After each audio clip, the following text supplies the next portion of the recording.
Her car turned left at the overpass, then right onto Cedar, then into the driveway, and she sat in the silence with no memory of the last 6 miles. The engine ticked, the garage was dark, and she realized that her hands and feet had steered her home while her mind was somewhere else entirely. For a moment, she felt something between relief and unease because she had arrived safely, but she had not chosen a single turn. That quiet shock is the moment a habit becomes visible, not as a theory, but as a driverless journey that ended exactly where the old routine always does. It raises the kind of question that can linger for days. How can a behavior run so smoothly without the person who started it? The easy answer would be that she simply knew the route too well, and that after enough repetition, any skill becomes automatic. That sounds right, and it contains a piece of the truth, but it leaves the deeper mystery untouched. Because if automatic is all there is, why does the same person later drive a slightly different route to a new coffee shop without a single lapse back to the driveway? The real puzzle is not that routines become effortless, but that some behaviors keep running even when we pause to reconsider them. Something in the brain distinguishes between a chosen action and a habit, and the boundary is thinner and stranger than most of us were taught. A habit is not a decision that got lazy. It is a different kind of learning altogether, built in a different part of the brain for a different biological purpose.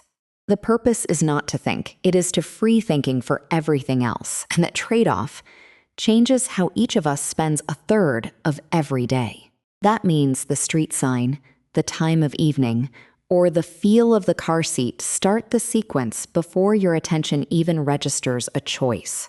Every habit has 3 core parts: a cue that sets it in motion, a routine that unfolds more or less the same way, and a reward that tells the brain to save the pattern. For the driver, the cue was the exit ramp at 5:45, the routine was the familiar sequence of turns, and the reward was arriving home with mental energy left over. This cue routine reward loop explains the shape of a habit, but it does not yet explain why the loop sometimes ignores what you actually want. To understand that, you have to separate 2 ways the brain learns to act: the goal-directed system and the habit system.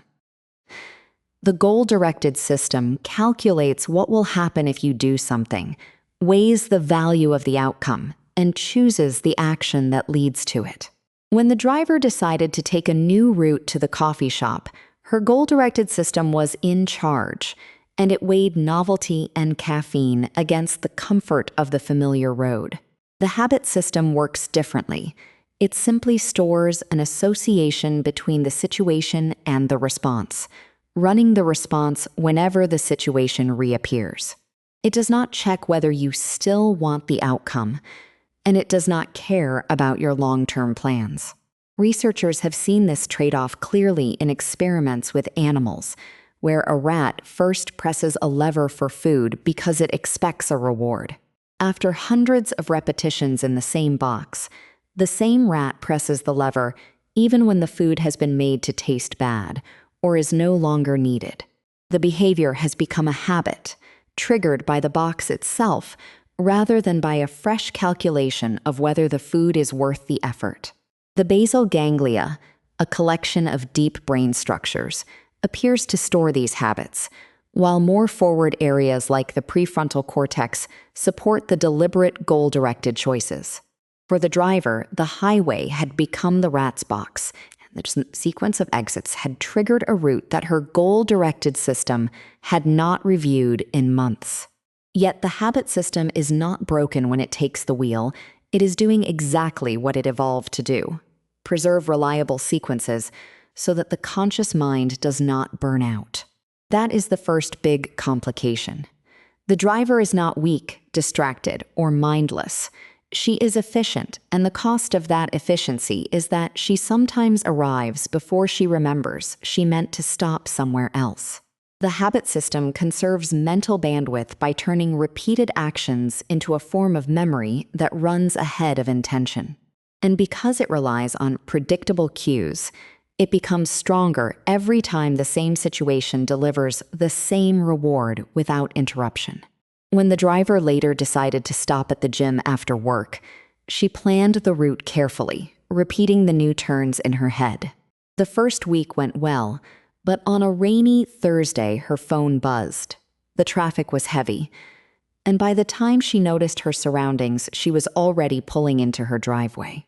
The queue had not changed. The evening commute still smelled like the same car, and her brain took the most reliable path available with minimal energy.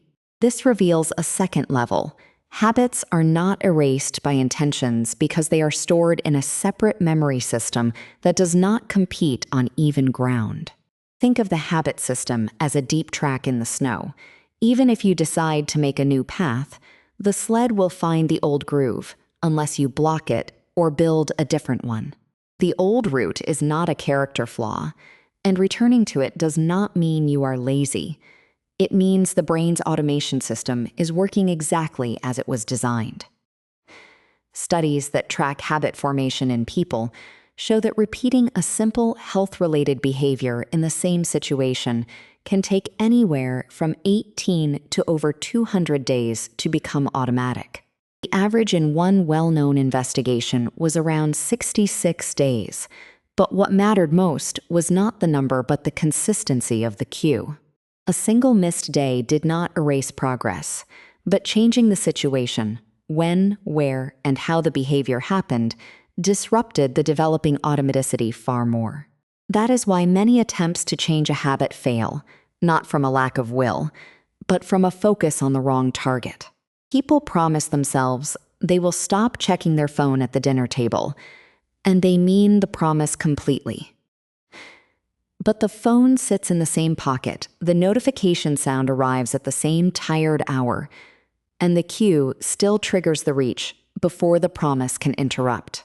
The routinized sequence runs so fast that the conscious decision arrives a fraction of a second too late, and the hand is already lifting the screen. This does not mean humans are helpless, but it means that working against the habit requires redesigning the situation, not just reinforcing the desire. A notification stripped from the lock screen, a phone placed in another room, or a new evening ritual that occupies both hands changes the cue before the habit can start. The reversal is subtle but profound.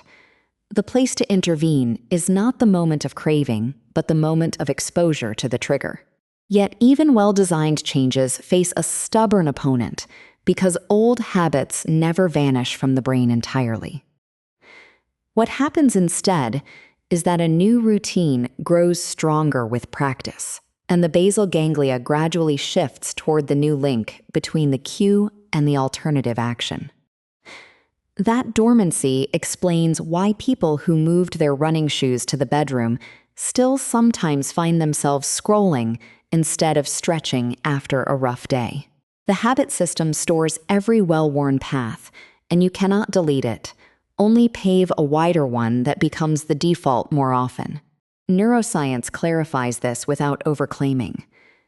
Imaging studies suggest that when a habit is very strong, the pattern of brain activity shifts from the front, where planning lives, to the deeper structures that manage automatic sequences. But a shift in brain activity is not a brain scan that predicts behavior, and it does not reveal whether the person will always respond that way or can still choose differently under different conditions. The mind is not a single switch flipping between automatic and deliberate, and a person is never simply a collection of habits without any capacity to pause. The capacity to pause is the variable, and it expands when the situation is stable enough and the inner state is not overwhelmed by hunger, exhaustion, or pressure. So the story of the driver is not about being a puppet. It is about the stack of conditions that shrink or enlarge the space between a cue and a response.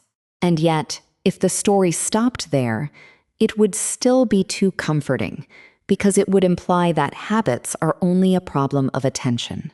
The heavier truth is that habits can slowly change what you find rewarding, even without you noticing. A person who checks social media every time they feel a flicker of boredom is not only repeating a behavior, they are teaching their brain that a quick scroll resolves discomfort faster than conversation or daydreaming. The reward system in the brain, involving dopamine among many other signals, helps stamp in the connection between the cue and the routine, especially when the reward is immediate and reliable. But the word dopamine does not explain everything, because the reward is not simply a chemical squirt. It is the whole felt shift from restless to occupied. That shift can be so subtle that the driver never noticed.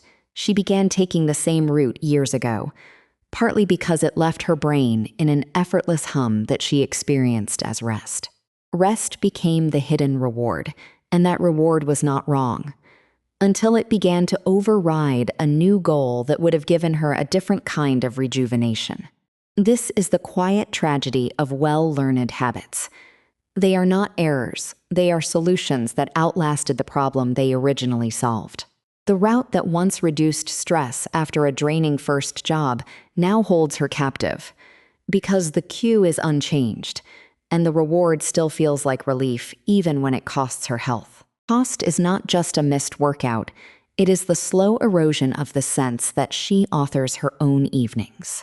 You can want something with all your conscious heart and still be outvoted by the cumulative weight of 1,000 identical commutes.